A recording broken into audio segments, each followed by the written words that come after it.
एक बहुत अच्छी किताब है, पता नहीं आप लोगों ने उसका जिक्र कभी देखा है कि नहीं देखा। अगर वो किताब आप पढ़ें तो उस किताब का नाम है, अनवर शेख की किताब है, इस्लाम एंड टेररिज्म। इस्लाम को समझने के लिए हिंदुस्तान के मुसलमान की तरफ देख करके अगर जिसने भी इस्लाम समझ लिया, समझ लीजिए वो कंफ्यूज हो गया।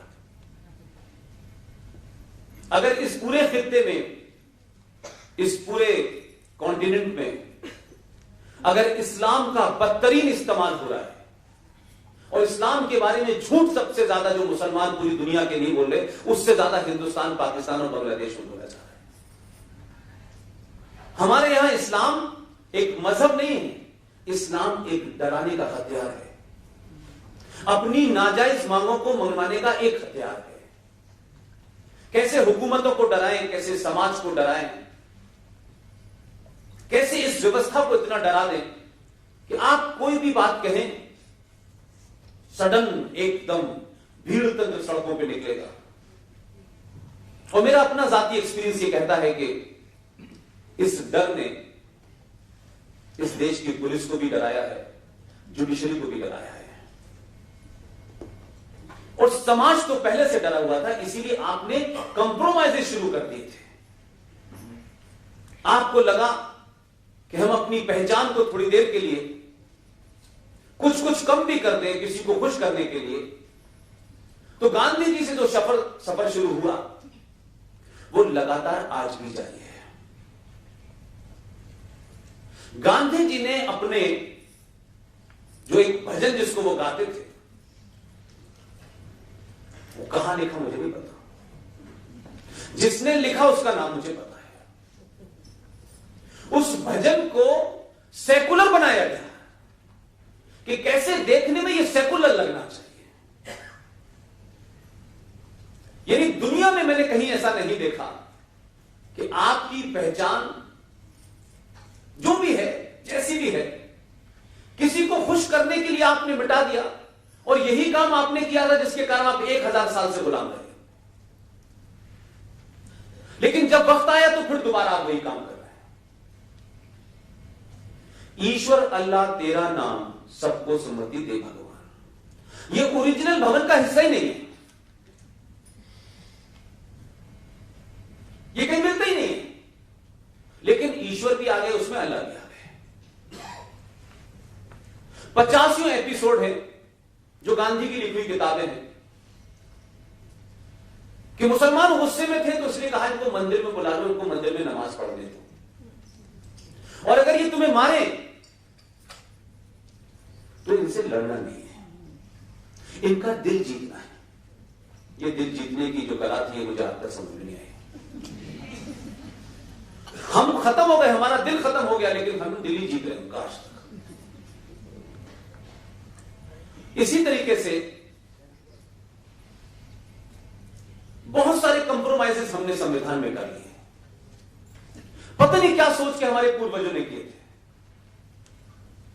70 साल के सफर में मुझे तो कम से कम ऐसा नहीं लगता है कि जिनको विजनरी कहा जा रहा है वो विजनरी थे। मैं अगर बहुत असभ्य भाषा में कहूं तो मुझे लगता है इस देश पे 70 साल तक बौने लोगों का कब्जा था। उन बौनों को कैसे बड़ा बनाया जाए, बड़ी बड़ी किताबें लिखी जा रही थी। कोई डिस्कवरी लिख रहा है, कोई भारत एक खोज लिख रहा है। कौन लिख रहा है, किसने भारत कहां खोजा, हमें नहीं पता। और किसने कौन सा फ्रीडम मूवमेंट में कौन लोग लड़ रहे थे कि जिनको अंग्रेज सजा भी इस बात की देते थे कि दिल्ली के ऑलमोस्ट पॉश इलाके में उनको अपने घर में नजरबंद कर दिया जाता था। और अंग्रेज साहब का आदमी उनसे पूछने आता था कि सुबह नाश्ते में आप क्या लेंगे, और अखबार कौन कौन सा पढ़ेंगे। ये नजरबंदी अगर है तो इस देश को नजरबंद हो जाने में ज्यादा अच्छा है। लेकिन उसी वक्त जब ये स्थिति दिल्ली में चल रही थी, उसी वक्त कोई आदमी, क्योंकि वो विजनरी नहीं था, वो एक्सीडेंटल हिंदू नहीं था, उसके अपने होने पे उसे कोई शर्म नहीं थी, और वो बुनियादी चीजें लड़ रहा था। आप ही के प्रदेश का एक शख्स अंडमान निकोबार में हजारों सालों से ऐसी चीजें को करता था जिसकी बात आज तक नहीं बताई गई। जब अंग्रेजों से लड़ने वाले दिल्ली में सुबह लिखते थे letter to daughter in the morning, फिर कोई ख्याल आ जाता था उनको तो दोपहर में भी लिखते थे। और किताबबंदी लेटर टू एल्डर्स, बेटी की इतनी मोटी किताबों से हम पढ़ रहे हैं कि क्या महान बातें लिखी जाती थी उसमें। लेकिन एक शख्स को साल में एक चिट्ठी लिखने का अधिकार था, और उसकी काल कोठरी के बाद एक और काल कोठरी थी, क्योंकि ये भाग न जाए। वो इस देश में आज विलेन है। तो ये सिलसिला एक नहीं है। इसी तरीके से गांधी जी थे। गांधी जी का जब किसी मामले पे विवाद हुआ अंबेडकर से, तो गांधी जी का एक अंदाज था। गांधी जी बात कम करते थे, धरना ज्यादा देते थे, और धरना इतना डराते थे। ये बात अलग है कि आधुनिक भारत में दिल्ली सरकार के मुख्यमंत्री को भी धरना देने की बहुत आता था। अंबेडकर से किसी मामले पे विवाद हुआ, अंबेडकर के पास गए, अंबेडकर से बोले ये बात तुम गलत कह रहे हो। अंबेडकर ने कहा बात मेरी ठीक है, मैं तथ्यों पे कह रहा हूं। उन्होंने बात के आगे आर्गुमेंट नहीं किया, बोले तुम अपनी बात वापस ले लो, मैं धरने पे बैठ जाऊंगा। अंबेडकर ने कहा किताब पढ़ी, अंबेडकर की किताबें हमारी किसी की किताब नहीं। अंबेडकर ने कहा गांधी जी आपका जीवन इस देश के लिए बहुत महत्वपूर्ण है, बहुत बहुमूल्य है। मैं नहीं चाहता कि आप पेंशन पे बैठे, उससे आपकी जान को खतरा हो। लिहाजा इस इंटरेस्ट में मैं अपनी सही बात को भी वापस ले रहा हूं, लेकिन बात मेरी सही थी। गांधी जी ने कहा कामयाब। यही सेम घटना उनकी सुभाष चंद्र बोस के साथ हुई। अब ये वो कैरेक्टर के लोग थे जो सत्ता पर बैठने के लिए लड़ाई नहीं लड़ रहे थे। इनको ट्रांसफर ऑफ पावर के बाद डीएम से पीएम नहीं बनना था, लेकिन कुछ लोगों को जल्दी थी। तो सुभाष चंद्र बोस ने भी जब किसी बात विवाद और कही इस्तीफा लीजिए, थैंक यू वेरी मच। और यह घटना जिसके साथ बारे में जिक्र बहुत होता है, पटेल के और नेहरू जी के बीच में चुनाव हुआ और वो 14 वोट का मामला था। बताते हैं कि 14 में से 13 वोट पटेल को मिले और एक साहब ने वोट ही नहीं दिया था। ये उसमें ऊपर नीचे हो सकता है, 12-11 हो सकते हैं, लेकिन जब वो हार गए तो मैं क्यों ना इसको कन्विंस मानूं। तो उन्होंने कहा कि नेहरू की हार तो मेरी हार है। तो जिन लोगों के लिए प्रधानमंत्री का पद बहुत महत्वपूर्ण था, उनको लगता था कि शायद दूसरा भी उसके लिए उतना ही मुकाबला होगा। पटेल ने 1 सेकंड नहीं लगाया कि यह आप ले लीजिए। लेकिन हमें बताया गया कि नेहरू जी पहले प्रधानमंत्री थे। नेहरू जी तो 46 में अपॉइंट हो गए थे प्रधानमंत्री, और उसके बाद लंबे समय तक रहे। तो जब भी इतिहास पढ़ाया जाएगा, नेहरू जी को अपॉइंट किया उन अंग्रेजों ने जिनसे हम लड़ाई लड़ रहे थे। तो अगर यूनाइटेड भारत की बात आप करें कि यूनाइटेड भारत में, कि 46 में भी भारत बटा नहीं था,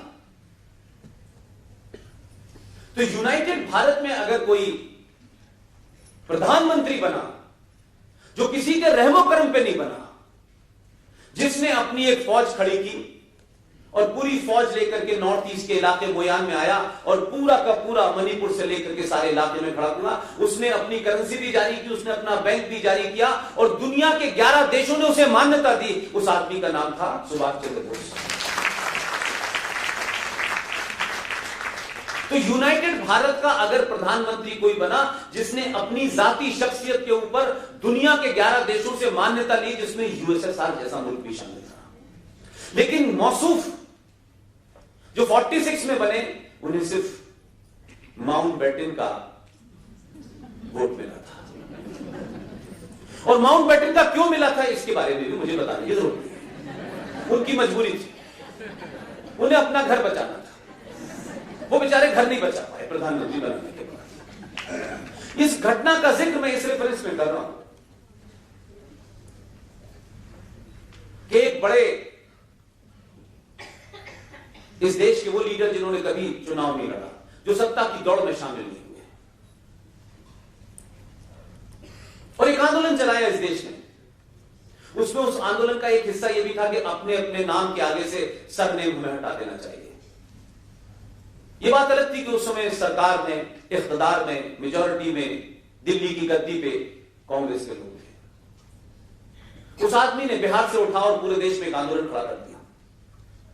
उनका नाम है जेपी, जयप्रकाश नारायण। जयप्रकाश नारायण की जब मृत्यु हो गई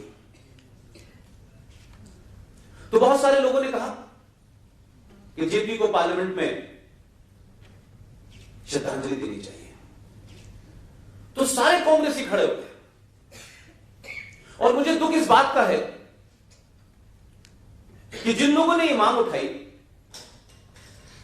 उसमें ऐसे लोग भी थे जो आज भी जीवित हैं, जो पहले दिन से 52 से लेकर अब तक लगातार पार्लियामेंट में जा रहे हैं। पिछली बार उन्हें टिकट नहीं दिया, इसलिए नहीं गए, नहीं वो अभी भी चले जाते हैं, 92 साल के हैं। ऐसे बहुत सारे लोग थे उस वक्त। उसमें अटल जी भी जीवित थे और भी लोग सारे थे।